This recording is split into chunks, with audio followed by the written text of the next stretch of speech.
Hello and welcome to another edition of Critical Q&A, the show where I answer your questions based on what you have sent me by email at AskChrisShelton@gmail.com or have left for me in the comments section of my Q&A videos. And I prefer, of course, that you send me your questions via email. It's very easy to do, and it makes it so much easier for me to pull them and not have to necessarily miss them in the comment section, because sometimes I have been known to do that. And, you know, because anyway, you get the idea. I wanted to really put a plug in this week for my Friday show, the Critical Conversation show we did, where I got to talk about David Miscavige and his character and his belief in Scientology. I recorded an interview recently with someone who has come out of Scientology fairly recently, who worked for Scientology, worked directly with David Miscavige for many, many years. His name is Mitch Brisker, by the way. He has done an interview on Janice and Mark's channel. You can catch that if you are interested in seeing him, and I suggest you do.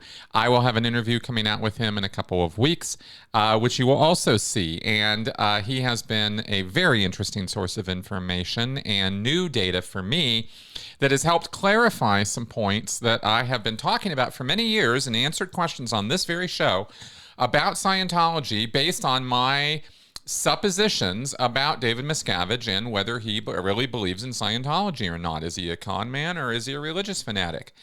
Well, the answer, like with Hubbard, might be a little bit more complicated than you imagine. And it certainly seemed to indicate to me that I might have had it a little wrong in earlier answers about that subject. And I have reconsidered that and thought, this is information I want to get out as quickly as possible. And when I'm wrong, or if I think I'm wrong, I'm going to say something, I'm going to say so. And I believe that's the case here. And so I would really like you all to check out that Friday show where I go into this in a lot more detail, kind of explain myself a lot better. And plus, I'd really like to know what you all think about it. I have been a little surprised at some of the feedback or some of the sort of pushback on the idea that Miscavige might actually really believe in Scientology. But I understand it because it is, of course, so much easier to believe, and it's so much simpler of an explanation to imagine he's just running the con. And I thought, for various reasons that was kind of where his head was at, but maybe not. And if not, there might be far more drastic and dangerous consequences for Scientology and Scientologists in the future. So that's what we go over in that Friday show. So, and again, I hope you'll check that out.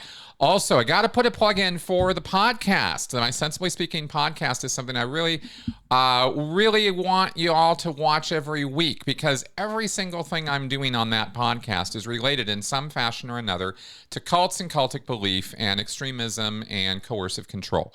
And this week I had a guest on who was a fellow student of mine at the Salford University Coercive Control Program. Her name is Kate Amber. She is an education professional who has been come up with her own model on coercive control to explain and educate judges and police forces and all the people we really want to see get educated on this topic so that we get laws and we get the social change that we so desperately want. So much of Scientology watching seems to be so flash in the pan. Excite me with something new. And there's actually a longer term game here. And there are longer term issues. And we need people like Kate and so many others, hopefully some of you who are watching, to take up the mantle and actually do the work that we all desperately need to get done so badly, to change the laws and guides, the sort of way that we think here in this country about coercive control.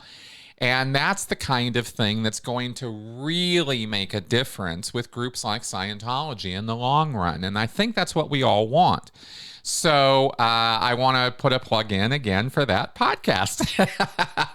Now that I've sort of, stamped my feet about that. All right. And of course, I also need to put in a plug for my Patreon and support for this channel. Times are not great right now, and I am doing the very best that I can to provide the very best quality work that I can. But I really do need your help because I've been taking an economic hit just like everybody else, or a lot of you I know have, and I get it. But for those of you who might be in a position where you could help or could support this channel, I'm asking you to do so. It's free content. I put it out here on YouTube. I'm not going to change that, but I am entirely fan funded, and I am really not necessarily in a position right now where I'm getting a viable amount of income from this work, and I would really like to change that condition. And of course, you can also contact me for professional assistance as a consultant on the subject of coercive control, assisting people either leaving a cult, leaving a coercive situation, or giving some advice or direction or education to one-on-one to people who might need some help with family or friends who are involved in a coercive situation. I have helped people with this. I can help you with this. So you can always reach out to me via email or through my website. All of the links are always in every description section of every video I've ever published.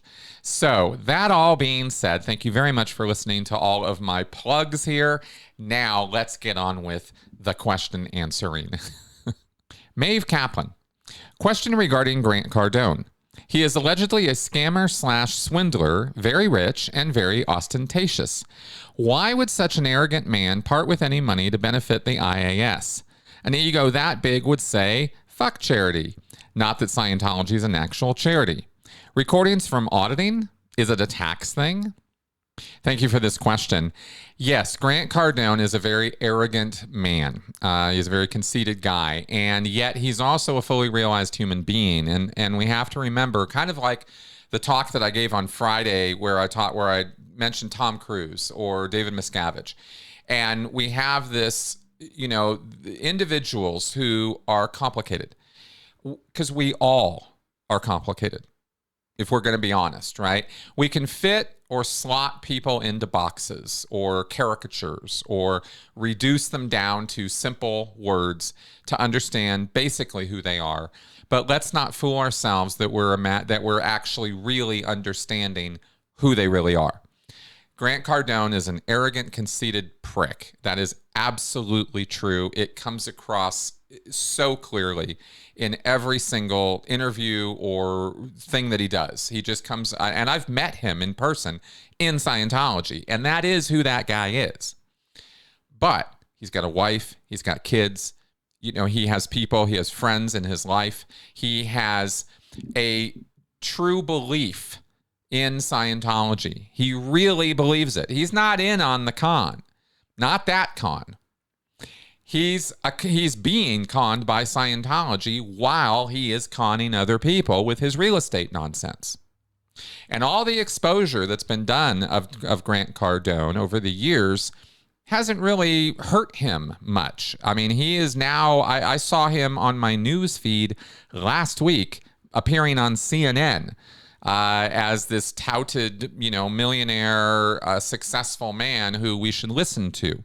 That's where Grant Cardone is at in society right now. Is he's somebody that people look up to, respect, and think has his shit together.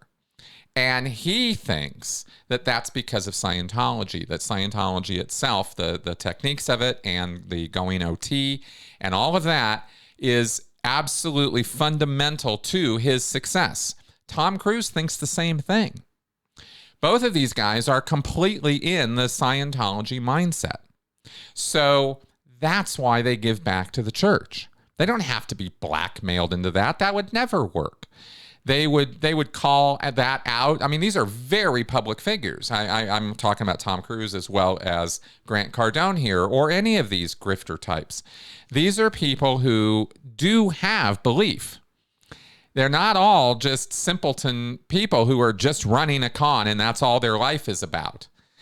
Grant Cardone's a human being who wants to be a better human being, and he's so locked into the Scientology mindset that he thinks who and what he is admirable, and that he has integrity and honor, and that he's doing a good job.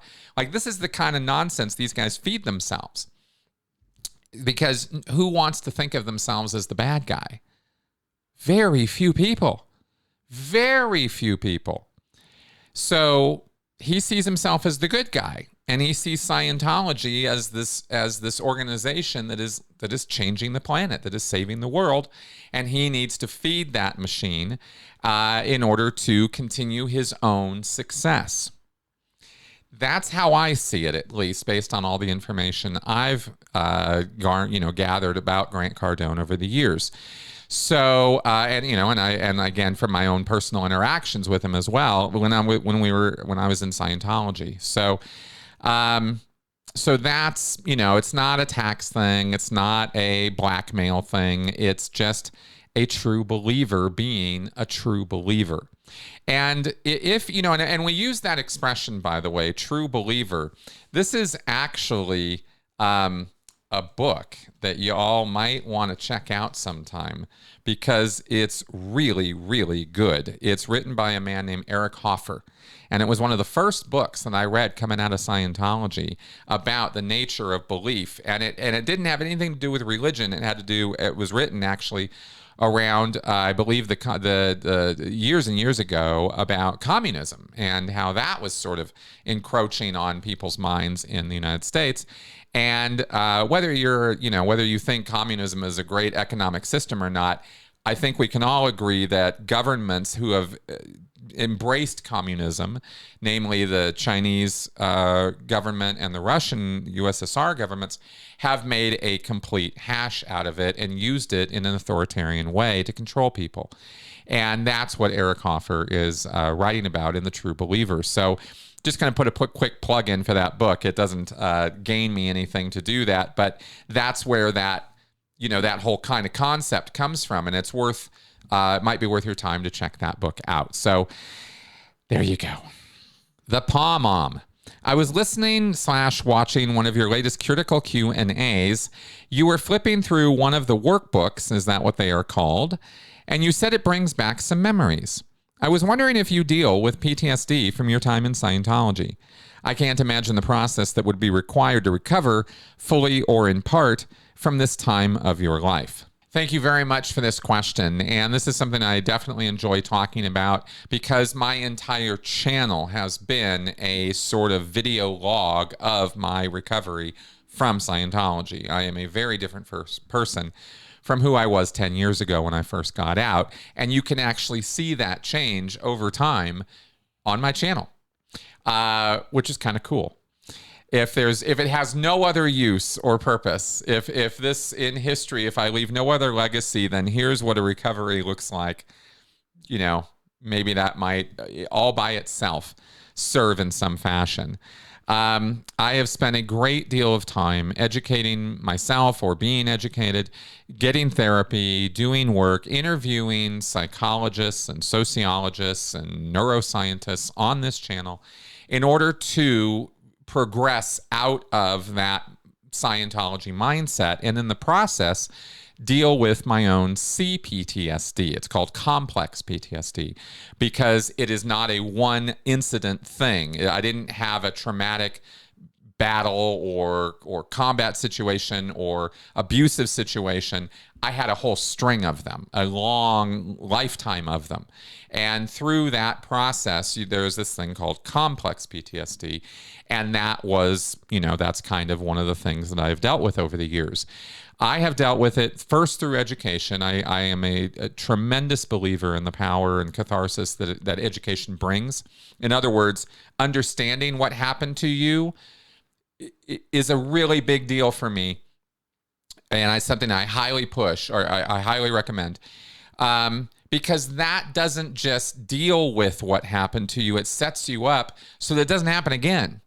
Or it doesn't happen as bad, or you can spot it earlier, or you can somehow head it off, or it doesn't have to be the same as what you've already experienced. But if you don't learn from your mistakes, if you don't learn what was done to you as a trauma survivor, as a cult survivor, then you're just setting yourself up for having it happen to you again. Learning about emotional needs, learning about your own weak points, your own what we have emotional needs, but what fills yours? What are your requirements to be a happy person in your life? These are important questions to answer for any of us.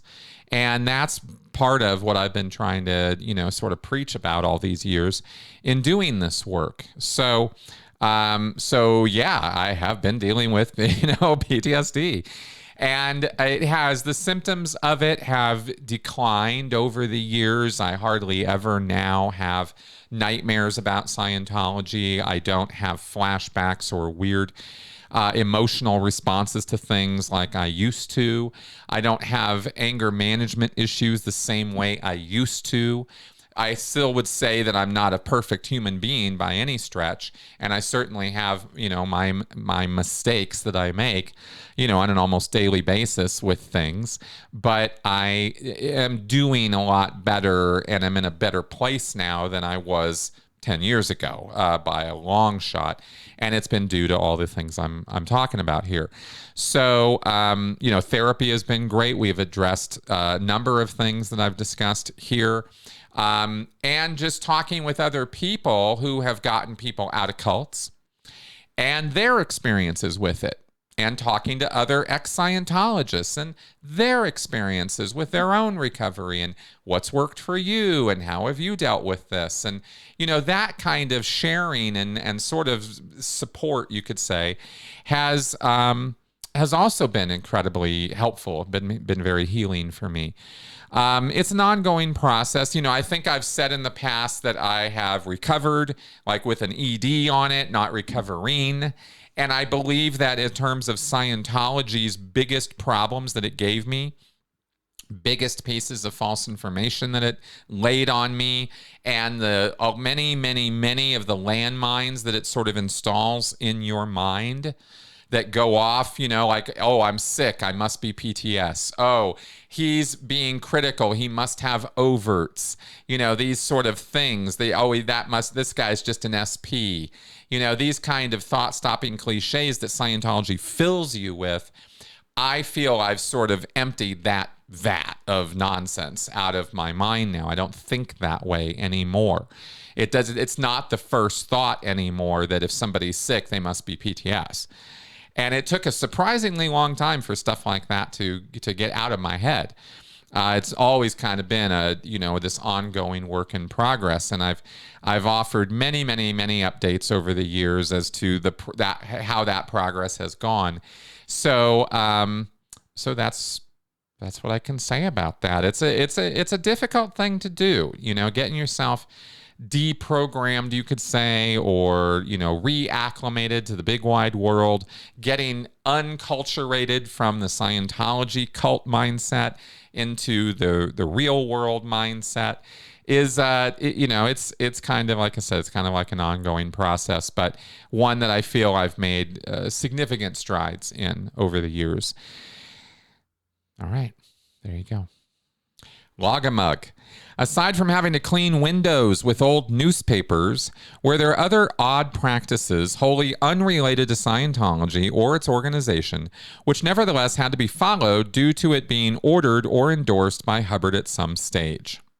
Hey, thank you very much for this question. Besides the dispatch system of writing communications to one another in their organizations and the sort of telex system that exists, those are sort of Scientology-related things. But here's what I thought about in answer to this question.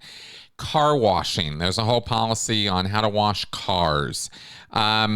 There is a lot of emphasis in Scientology about vitamins, and Hubbard quotes from and references Adele Davis. John Atack has not held back in his opinion that Adele Davis is a complete quack.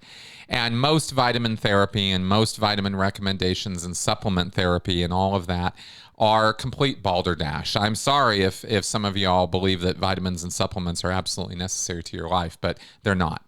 unless you're getting qualified medical support or help with some sort of supplement issue or problem that your body is not producing what it should be producing, and it requires medical testing and work with an actual qualified medical professional to know that, you're probably just having the wool pulled over your eyes.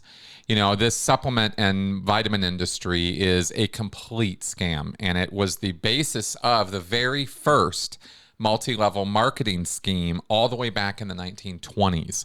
This nonsense has been going on for 100 years in the United States and around the world, and it's total bullshit. And, you know, you can say I'm full of it, but I'm not. I actually know what I'm talking about. And I really, really hope that, you know, my words of caution here will help some of you maybe review or look at the amount of money you're wasting on vitamin supplements and mineral supplements and other chemicals that you know that you feel you need to put into your body because somehow your body isn't doing the work that it absolutely is doing. So anyway, just wanted to throw that out there. This is rife throughout Scientology. I mean, like, bad. Every Scientologist generally will fall for this vitamin nonsense because of what Hubbard said and wrote about it. So that's a thing. Also, another one, and this is mostly for the Sea Org, but this was pretty rampant through Scientology, was the evils of television and the and how bad TV is, how it's hypnotic and it sucks you in and you can't get out, and it's taking over your life, and you should avoid television. You know, okay. So that's a thing. And along the same line as that is also not doing or engaging in recreational activities that are potentially re-stimulative. In other words, that are going to pull in energy from your past traumas and hurt you now, right? That's what restimulation is in Scientology, is something happening now kind of kicks in past traumas, and they come in on you and make your life miserable and make you feel awful or make you do things or say things that you wouldn't normally say or think. And that's restimulation. And it's, again, kind of nonsensical. There are related concepts, certainly, in trauma therapy, but Hubbard's take on this is just total nonsense. But Scientologists will use this as a reason to not do or engage in activities that might be restimulative, like playing Dungeons and Dragons. This was a big thing for me as a kid, is I was a big D&D player until, it wasn't, I didn't really fall for this, but a lot of people in Scientology would be like, oh yeah, no, that's restimulative. Absolutely not. It's not okay. It's out ethics for you to be playing Dungeons and Dragons. And it was like, you know, okay. I grew up in the middle of the satanic panic and we called out all that bullshit. We were like, yeah, you Christians have no idea what you're talking about. Pat Robertson in the 700 Club railing on and on about this satanic game that was, you know, taking over America. And it was just such nonsense. You know, we were not worshiping demons or devils or any such thing. We were playing a game. But Scientology also got on that satanic panic crazy train about D&D. So those were a few things I thought of in answer to your question here, Logamug. So I hope that gives you a little bit more info about how crazy things can get in the world of Scientology. Michael Yoder. In a lecture, Prerequisites to Auditing, from 1958, LRH talked about birth engrams, which are apparently terrible, an overt act motivation sequence. Can you elaborate on those terms? All right, birth engrams are simply engrams that are of your birth. You have been born, in Scientology belief, you have been born trillions of times. And every single time you were born, it was an engram. It was a moment of pain and unconsciousness for the baby, for the mother. But birth engrams tend to refer to the baby. The baby gets an engram. That's his present into life. Here you go, kid. You got an engram. And of course, you're going to accumulate many more moments of pain and unconsciousness during your life. And every one of those engrams is stored in your reactive mind and is going to re-stimulate, as I was just describing, and impede your ability to succeed in life. This is Dianetics theory and how it's laid out. So a birth engram is simply an engram of your birth. An overt act motivation sequence is when you commit an overt act, which is a moral transgression or sin of some kind. You do something to somebody else that you really shouldn't be doing, like you walk up and smack somebody or steal from them or something like that. You have you commit this overt, and yet it was unprompted. It's unjustified. There was no reason for you to do it, but you did it anyway. Now, maybe you thought you had good reasons, but the target, the person you committed the overt against, didn't do anything to you. This isn't a tit for tat situation where you're getting them back. So, because you've done this wrong thing, in your mind, you believe there must have been some motivator, some motivating reason that you had to go slap Joe or steal from Joe. And if there isn't one, you'll make one up. And that will be called your motivator, the thing that motivated you to commit the overt act. And Hubbard says that this is often delusory, that people will make up motivators. They will become motivator hungry. If they're running around like as a criminal, doing a lot of criminal things, they begin to get into a mindset that the world has done all these things to them. And look at what a victim they are. And look at how bad everybody has treated them. And this is why they have to run around doing all these criminal acts. Hubbard's explanation for this is overt motivator sequence. So, he said the usual sequence as it should be is you get a motivator, then you commit an overt. But if you commit an overt without a motivator, you'll be motivator hungry. You'll invent motivators. And this is the reason why people hate each other and why there's divisiveness and why there's conflict and war and all of that, is it all has to do with overt motivator sequence. So that's in a nutshell what that is. There's probably, a lot more I could say about it, but that's it in a nutshell. And there you go.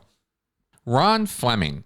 I have a possible source for Scientology's body thetans, BTs, from American inventor Thomas Edison, who was also an early member of Madame Blavatsky's Theosophical Society.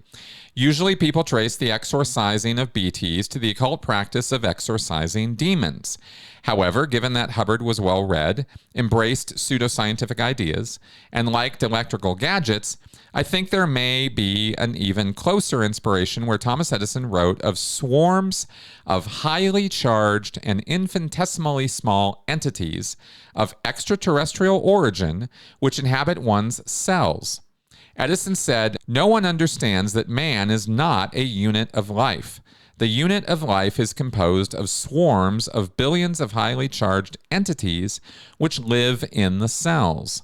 I believe that when a man dies, this swarm deserts the body and goes out into space, but keeps on and enters another cycle of life and is immortal."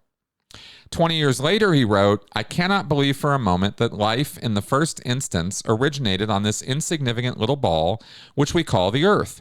The particles which combined to evolve living creatures on this planet of ours probably came from some other body elsewhere in the universe. I don't believe for a moment that one life makes another life. Take our own bodies. I believe they are composed of myriads and myriads of infinitesimally small individuals, each in itself a unit of life, and that these units work in squads, or swarms as I prefer to call them, and that these infinitesimally small units live forever.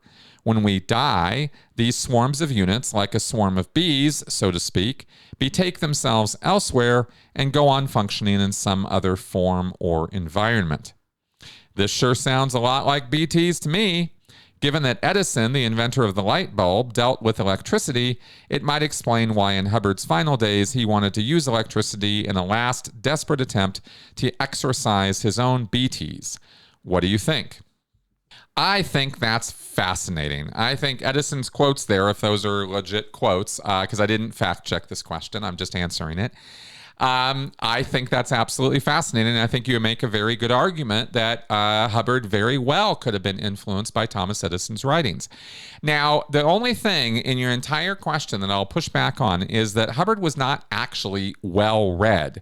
He read from Reader's Digest. He read from National Enquirer. He read from summations, and he mostly learned from other people by them describing or telling him what things said. He was not this really avid, brilliant reader. He claimed to be, but his knowledge base and the evidence, and again, this is really laid out in a lot of conversations that John Atack and I have had, where John has asserted this, and I agree, that Hubbard was not, this brilliant mastermind. He was somebody who just glommed onto ideas that were explained to him or told to him or that he heard about. And so I doubt that he actually did read very widely of Thomas Edison's work, but it's entirely possible, especially with the nature of the quotes you've given here, that he might have heard of this and had been influenced by it. I will say also, though, that in the original publication of History of Man from 1952, where Hubbard first references this concept of entities, which came before the concept of BTs, entities were more similar in concept to chakras. Hubbard talked about one in the head, one in the stomach or the gut, and in other locations in the body that were more analogous to that sort of chakra concept than they were to what Edison is describing here. But I have to admit that what Edison is describing sounds an awful lot like a bunch of body thetans. So, could these things have been mashed together, or could Hubbard have been inspired by this? Absolutely. There's no way I can credibly say that this has nothing to do with Hubbard's concept of body thetans. On the other hand, parallel ideas and parallel inventions of things happen all the time. So just because Edison said these words doesn't mean Hubbard ever heard them or was never, or was definitely inspired by them. We really can't say one way or the other, but you make a good case here, and I am fascinated to have learned that Thomas Edison said those things. Wow, that was really quite interesting.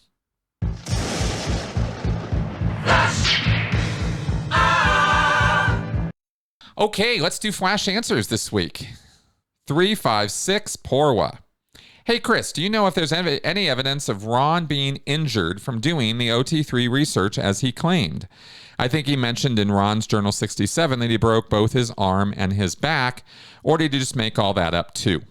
No, he definitely didn't break his back. Hubbard was, Hubbard loved to be the martyr and to make these tall claims, and I'm absolutely positive that Hubbard's claims in RJ 67 are just total balderdash. There's a word I don't get to use very often. He lied blatantly about his injuries in the war, said he was blinded and crippled by the war. That was total bullshit. And I'm absolutely positive that he lied through his teeth about his injuries from the OT3 research. We do know about accidents that he had. I think he broke his arm or his body up in some fashion in a motorcycle accident at one point. But that wasn't because he was researching OT3. It's because he was a dork. So anyway, that's my take on that. Rick, what are the symptoms that the Scientology process has been overrun? Okay, well, it depends a little bit on the process sometimes, but basically if a person starts becoming really tired, boiling off, frustrated, not coming up with answers to questions, being resistive, it could be because the process has been overrun, and this would be something that they would check on an e-meter. Has a process been overrun would literally be the question that would be asked. And if it responds, oh, okay, we've ran this process more than we should have. When did it actually come to a release point is what they would call it, when an end point, a point where you were feeling better. And they would go and do what's called a rehab or a rehabilitation of that release point in Scientology. Auditing, at least that's how that would go. Kia May. As a parent of young kids, I heard many influencers/YouTubers advertise ABC Mouse. Many of these influencers are active Mormons. I was surprised to learn that ABC Mouse had a connection with Scientology. As far as I can tell, it's mostly financial connections. It would be interesting for you or someone you know from an ex-Scientologist network to look at whether this app managed by a Scientologist is secular or not. All right, thank you very much for this question. And Tony Ortega actually has covered this in some detail on his blog. And so from that, I can tell you that it has been looked at and that no, there is not Scientology propaganda hidden in ABC Mouse. It is run by a Scientologist, and money you pay to ABC Mouse will, in some fashion or another, end up going towards Scientology, at least some small percentage of it. But it's not a Scientology front group, and it's not something that is trying to covertly feed Scientology to people.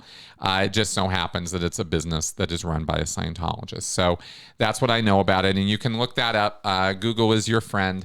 On Tony Ortega's blog, and check out what he had to say about it as well. So there you go. All right, that is our show for this week. Thank you very much for coming around and listening to me blabber on like this. I really do appreciate your support and your viewership, and I hope that you will share this channel and this work around on the internet with your friends, family, and contacts, because I'd like to continue growing my channel. I don't know if you all noticed, but we're only about 3,000 subscribers away from the big 50,000 mark. And I would really like to hit that. And I just think that would be an awesome milestone for 10 years on YouTube. So help me out, share my channel around. Let people know that I've put all this work here for them. And of course, like I mentioned at the beginning, please support the channel. All right, with that, I'll see you guys next week. Bye-bye.